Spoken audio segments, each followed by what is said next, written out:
Xsense 10-year battery smoke detector. Big fan of Xsense smoke detectors. I've used them before. I've put them around my apartment building. I have found them to be very good and very reliable. Let me give you a little bit of a closer look. Here you have the back of the unit, and here you have the mounting plate. Very easy to mount. Here on the back, you've got a little bit of a button that is what you would call the safety, so that you have to have it mounted with the button pushed down for the smoke detector to actually operate. Here you can see the smoke detector up close. It's going to look good on your ceiling or on your wall.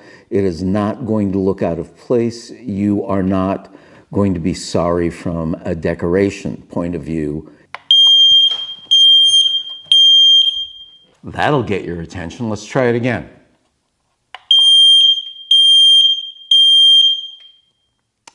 So it's easy to test.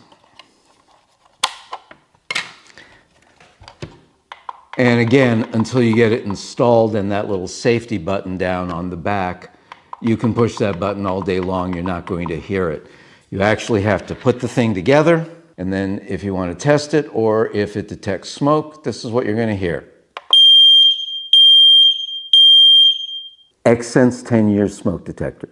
I use them anywhere I need a battery-powered smoke detector. I trust them, and you can too.